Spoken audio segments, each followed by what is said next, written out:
Good morning students. आज हम करेंगे अकाउंट्स में चैप्टर 3, इसका theory base accounting. Theory base accounting, इसमें हम डिस्कस करेंगे अकाउंटिंग प्रिंसिपल्स के बारे में। Accounting principles, accounting principles. Principles मतलब कुछ रूल्स, रेगुलेशंस, कुछ नॉर्म्स। तो इसमें कि व्हाट इज अकाउंटिंग प्रिंसिपल्स, तो अकाउंटिंग प्रिंसिपल्स नॉर्मली क्या है? नॉर्म्स, कुछ नॉर्म्स जो फॉलो करने हैं अकाउंट्स के टाइम पे, और रूल्स, नियम of accounting, of accounting to maintain uniformity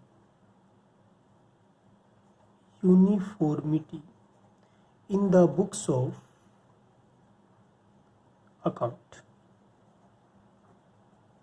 क्या मतलब है कि कुछ अकाउंटिंग प्रिंसिपल्स हैं, नियम हैं, कुछ नॉर्म्स हैं, रूल्स हैं अकाउंट्स के, जो कि यूनिफॉर्मिटी मतलब होता है एक जैसा। अकाउंट्स की बुक में यूनिफॉर्मिटी रहे ताकि कंपैरिजन किया जा सके आराम से, year to year comparison, firm to firm comparison.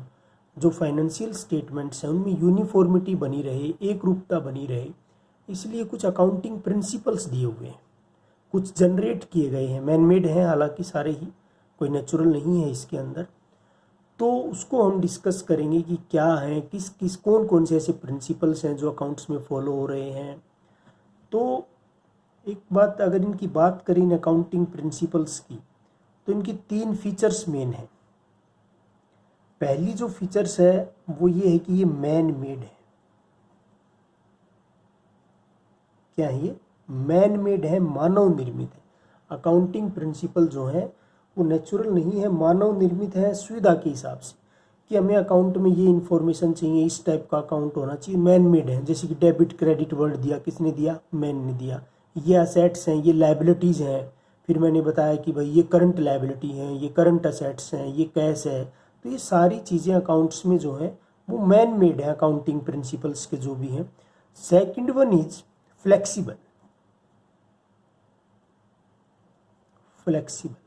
अब अगर प्रिंसिपल हैं तो क्या ये परमानेंट नेचर के? नहीं भाई, ये अकॉर्डिंग टू कन्वीनियंस इसमें हम चेंज कर सकते हैं। ये बिल्कुल फ्लेक्सिबल नेचर के होते हैं, इनमें चेंज किया जा सकता है according to convenience, according to requirement, according to legal formalities अगर पूरी करनी हो कोई भी, कि अब इस प्रिंसिपल में चेंज करना है, अब इसमें चेंज करना है, तो ये सारे क्या हैं? ये फ्लेक्सिबल नेचर के होते हैं, चेंज कर सकते हैं। और तीसरा सबसे अच्छा जो इसका है वो है जनरली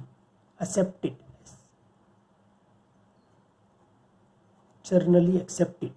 ये सामान्यतः वर्ल्ड वाइड जो है वो स्वीकार कर लिए गए हैं। ये जो अकाउंटिंग प्रिंसिपल है, ये अकाउंटिंग प्रैक्टिस के अंदर वर्ल्ड वाइड जो है वो एक्सेप्ट कर लिए गए हैं। ये इसकी तीसरी इसकी फीचर्स है। तो मैन मेड है, फ्लेक्सिबल है, जर्नली एक्सेप्टेड है। इसके अंदर एक वर्ड आता है GAAP, गैप। गैप की फुल फॉर्म है generally accepted accounting principles. Generally accepted accounting principles, ये जो है इसकी फुल फॉर्म है। तो इसको भी आप याद रखेंगे। तो नॉर्मली अकाउंटिंग प्रिंसिपल क्या है? कुछ रूल्स हैं, कुछ नॉर्म्स हैं जो कि वर्ल्ड वाइड यूनिफॉर्मिटी के लिए हमने एक्सेप्ट कर ली हैं वर्ल्ड वाइड अकाउंट्स की प्रैक्टिस के अंदर। ये बिल्कुल सिंपल सा मैंने इसका आपको बताया। अब इसको कैटेगराइज किया गया है, इसकी कैटेगरी बना दी गई है। सॉरी, अब कितनी कैटेगरी बनाई गई है? 2 इसके अंदर जो है वो इसकी कैटेगरी जो है वो बनाई गई है। पहला इसके अंदर आता है अकाउंटिंग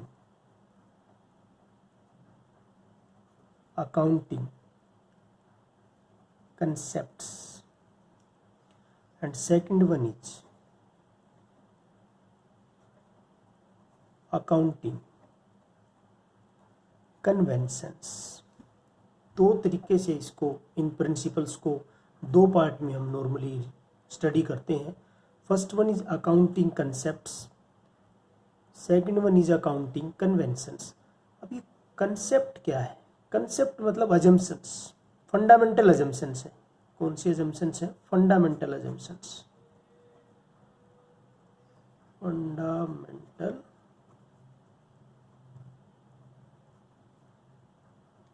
अजम्पशंस। ये फंडामेंटल अजम्पशंस हैं, आधारभूत मान्यताएं हैं। अजम्पशंस का मतलब मान्यताएं। ये मान्यताएं क्या बीमारी है, ये कहोगे जी मान्यताएं क्या है? यानी कि जब भी अकाउंटेंट फाइनेंशियल स्टेटमेंट तैयार करते हैं अकाउंट्स के अंदर हम, तो वर्ल्ड वाइड कुछ कंसेप्ट चलते हैं, वर्ल्ड वाइड कुछ अजम्पशंस हैं कि हाँ भाई ऐसा तो होगा ही होगा, है ना, ऐसा तो होगा ही होगा। जैसे कि मान लो हम एक शादी में जाते हैं तो एक नॉर्मली कंसेप्ट है, नॉर्मली अजम्पशंस है कि भाई वहाँ पर अरेंजमेंट अच्छी होगी, मिठाई तो मिलेगी ही मिलेगी, है ना, समझ रहे हो ना बात। तो यही वो चीज़ अकाउंट्स के अंदर भी कुछ चीज़ें मान ली जाती है। जैसे नॉर्मली ये मान लिया जाता है कि जब हम बुक्स ऑफ अकाउंट्स तैयार करते हैं कि बिजनेस जो है वो लॉन्ग रन तक एग्जिस्ट करेगा फ्यूचर के अंदर। नॉर्मल हम कल को बिजनेस करते हैं तो ये सोच के तो नहीं करते ना कि बंद हो जाएगा एक साल बाद। हम यही मानते हैं कि बिजनेस लंबे समय तक चलेगा। तो ये कंसेप्ट है, एक अजम्पशंस है। अब उसके बाद आता है अकाउंटिंग कन्वेंशन। कन्वेंशन मतलब ट्रेडिशंस, ट्रेडिशंस जो पुरानी जो चीज़ें हैं जो व्यवहार में थी अकाउंट्स के, चल रही थी और धीरे धीरे बुक्स के अंदर आ गई, एक पार्ट बन गई। तो ये आउटकम्स कह सकते हो आप उसको, आउटकम्स। क्या है ये? आउटकम्स हैं, रिजल्ट है। इसको भी डिटेल में पढ़ेंगे। अभी आ जाते हैं अकाउंटिंग कंसेप्ट्स के अंदर या फंडामेंटल अजम्पशंस कौन कौन सी हैं। तो इसके तीन पार्ट हैं भाई। First one is going concern concept, बहुत important. Going concern concept. Going का क्या मतलब होता है बताओ? गोइंग का मतलब जी चलता रहेगा, बिल्कुल सही, चलता रहना, ये गोइंग हो गया। कंसर्न का मतलब होता है कोई भी एंटिटी, बिजनेस, एंटरप्राइज। इसका क्या मतलब हुआ? इसका मतलब हुआ कि गोइंग कंसर्न कंसेप्ट का एक विचार अकाउंटेंट दिमाग में रखेगा, बिजनेसमैन अपने माइंड में रखेगा कि बिजनेस जो है वो चलता रहेगा। बिजनेस क्या है? वो चलता रहेगा। अब क्वेश्चन ये आता है कि कहाँ चलता रहेगा, कितना चलता रहेगा? काफ़ी लॉन्ग टर्म तक चलता रहेगा, है ना, काफ़ी लॉन्ग टर्म तक चलता रहेगा। तो जो भी अकाउंटेंट है, मान लीजिए बीइंग एन अकाउंटेंट, आप ये अकाउंटेंट हैं और आप जो है वो बिजनेस की बुक्स तैयार कर रहे हैं, बुक्स, अकाउंट्स की बुक्स तैयार कर रहे हैं, या कोई भी ट्रांजैक्शंस की जाती है, ट्रांजैक्शंस की जाती है दूसरे व्यक्तियों के साथ, तो ये बात दिमाग में रहती है कि बिजनेस जो है वो फोर्सिएबल फ्यूचर में रहेगा, लॉन्ग रन तक बिजनेस एंटिटी चलेगी, इनडेफिनेट टाइम पीरियड तक चलेगी। तो इसके अंदर क्या क्या है इसका थोड़ा सा लिख लें। इसमें पहला है the business will,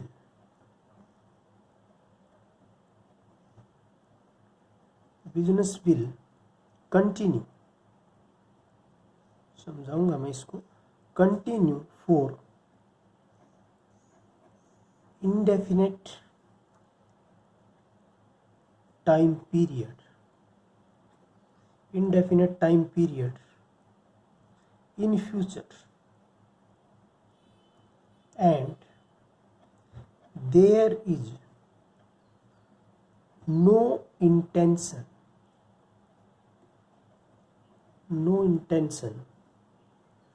to close it in future। तो क्या कह रहा है गोइंग कंसर्न कंसेप्ट कि business will remain continue for indefinite time period in business. अब अगर मैंने ये कह दिया कि भाई कोई भी बिजनेस है वो फ्यूचर में लंबे टाइम तक चलेगा, अब आप कहोगे जी सर लंबे टाइम तक कितने लंबे साल, 50 साल, 100 साल, तो कई आंसर देंगे जी 100 साल चलेगा। क्यों भाई, 200 साल भी चल सकता है, 500 साल भी चल सकता है, हो सकता है 2 साल बाद ही बंद हो जाए। समझ रहे हो कि नहीं समझ रहे? तो इनडेफिनेट टाइम पीरियड यानी कि अनिश्चित काल तक चलेगा। कौन से काल तक चलेगा बेटा? अनिश्चित काल तक चलेगा। कोई टाइम पीरियड फिक्स नहीं, हो सकता 1000 साल भी चल जाए, हो सकता है 2 साल में भी बंद हो जाए।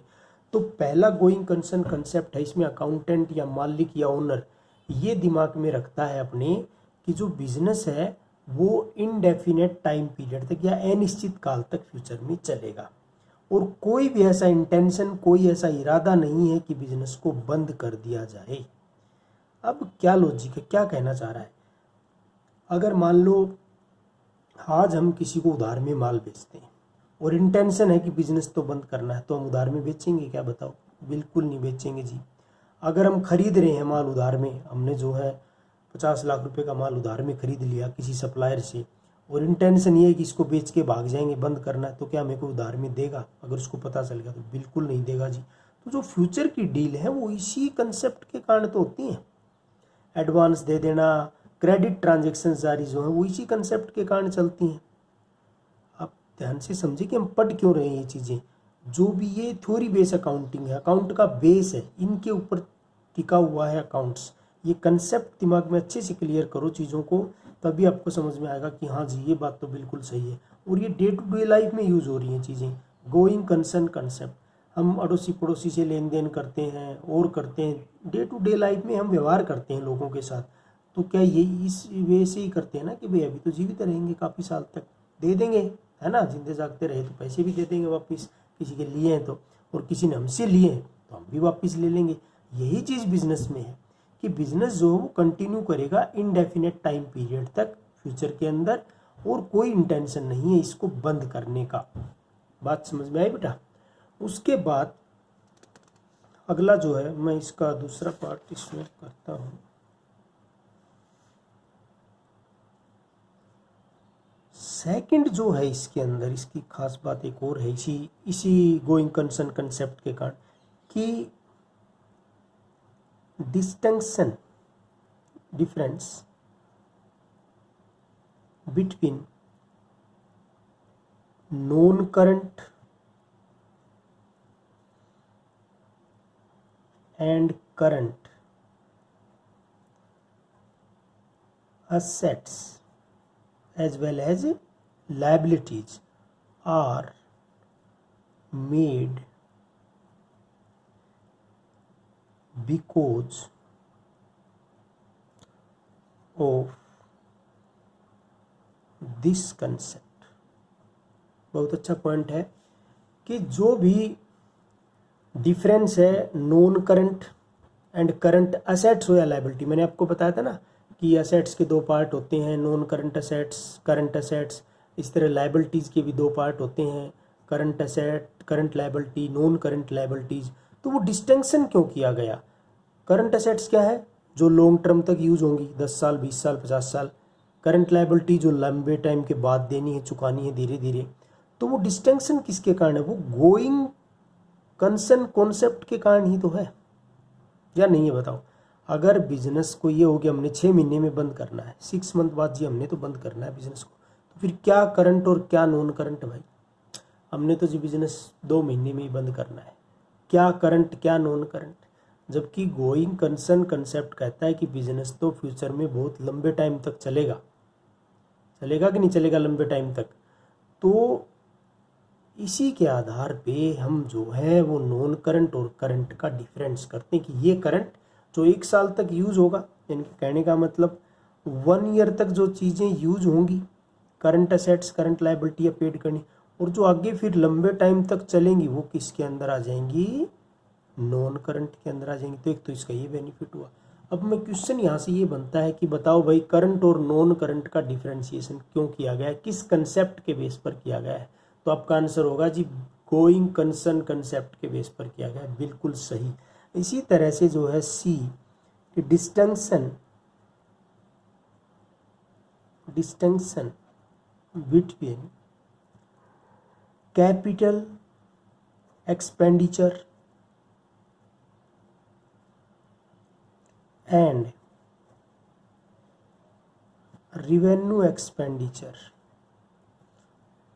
are made